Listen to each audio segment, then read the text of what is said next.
BJPയിൽ ഇപ്പോൾ വിമത നീക്കം അതിശക്തമായി മാറിക്കഴിഞ്ഞിരിക്കുകയാണ്. രാജീവ് ചന്ദ്രശേഖരനെ കുറിച്ച് പഴയ തോക്കുസ്വാമി അഥവാ ഹിമവൽ ഭദ്രാനന്ദ വിളിച്ച പേര് എന്ന് പറയുന്ന അങ്കിൾ ബൺ എന്നാണ്. ഈ അങ്കിൾ ബണ്ണിനെയൊക്കെ ആരാണ് BJPയുടെ അധ്യക്ഷനായി എടുത്തത്? BJPയെ തകർക്കാനാണോ കേന്ദ്ര സർക്കാരിൻ്റെ നീക്കം? സംസ്ഥാന BJP ഘടകത്തിന് ഇനി ഒരു മേൽഗതി ഉണ്ടാകുമെന്ന് തനിക്ക് തോന്നുന്നില്ല എന്നാണ് കൃത്യമായി തോക്കുസ്വാമി പറഞ്ഞത്. ഏതായാലും ഇപ്പോൾ ശോഭാ സുരേന്ദ്രൻ ഉൾപ്പെടെയുള്ളവർ കൃത്യമായി ചില തീരുമാനങ്ങളിലേക്ക് എത്തുകയാണ്. അവർ സംസ്ഥാന അധ്യക്ഷ പദവി പ്രതീക്ഷിച്ചിരുന്ന ഒരു വ്യക്തിയാണ്. നമുക്കറിയാം, കഴിഞ്ഞ 2 പതിറ്റാണ്ടിലേറെ കാലമായി കാറ്റത്തും മഴയത്തും വെയിലത്തും ഏത് സമരഭൂമിയിലും BJPക്കായി കിടന്ന് പ്രവർത്തനം നടത്തുന്ന ശോഭയെ പോലുള്ളവരെയൊക്കെ ഒതുക്കി വരത്തന്മാരെ വലിയ സ്ഥാനം കൊടുത്ത് ഇരുത്തുന്ന ഒരു ശൈലി BJP അവലംബിച്ചിരിക്കുകയാണ് എന്ന് വി മുരളീധരൻ ഉൾപ്പെടെയുള്ളവർ തുറന്നടിക്കുന്ന സാഹചര്യം വരും എന്നാരും പ്രതീക്ഷിച്ചില്ല.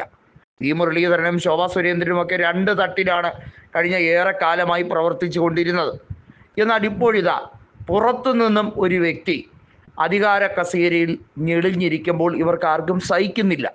ഇവരെ എല്ലാവരെയും കടത്തിവെട്ടിക്കൊണ്ട് രാജീവ് ചന്ദ്രശേഖരൻ പെട്ടെന്ന് ഇവരെയെല്ലാം ഭരിക്കുന്ന രീതിയിലേക്ക് കാര്യങ്ങൾ കൊണ്ടുപോയപ്പോൾ അത് BJP നേതാക്കൾക്ക് ദഹിക്കുന്നില്ല.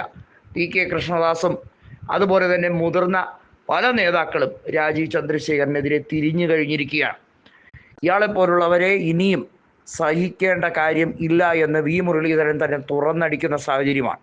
നമുക്കറിയാം, BJPയുടെ മുതിർന്ന നേതാക്കളിൽ സുരേഷ് ഗോപി അല്ലാതെ മറ്റാർക്കും രാജീവ് ചന്ദ്രശേഖരനെ ദഹിക്കുന്നില്ല. രാജീവ് ചന്ദ്രശേഖരൻ്റെ രീതികളെ അംഗീകരിക്കാൻ താല്പര്യപ്പെടുന്നില്ല എന്നുള്ളത് വ്യക്തമായി കഴിഞ്ഞിരിക്കുകയാണ്.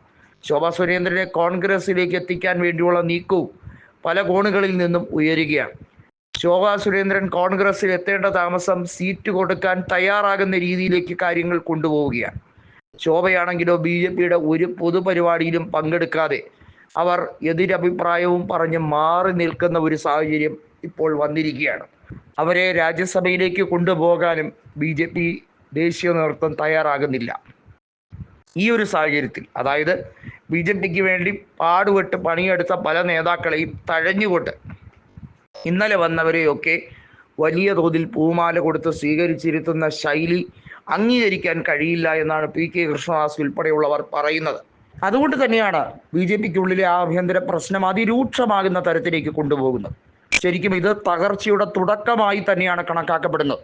കെ സുരേന്ദ്രൻ വലിയ മേന്മയുള്ള ഒരു വ്യക്തിയൊന്നുമല്ലെങ്കിൽ പോലും സംസ്ഥാന നേതാക്കളെ ഒരു പരിധിവരെ ഒത്തൊരുമിച്ച് കൊണ്ടുപോകാൻ അദ്ദേഹത്തിന് കഴിയുമായിരുന്നു.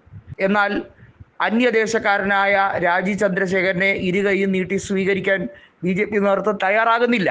സുരേഷ് ഗോപിയൊക്കെ വലിയ രീതിയിൽ പറയുന്നു അദ്ദേഹം മികവുള്ള ഒരു വ്യക്തിയാണ്, കാലിബറുള്ള നേതാവാണെന്നൊക്കെ.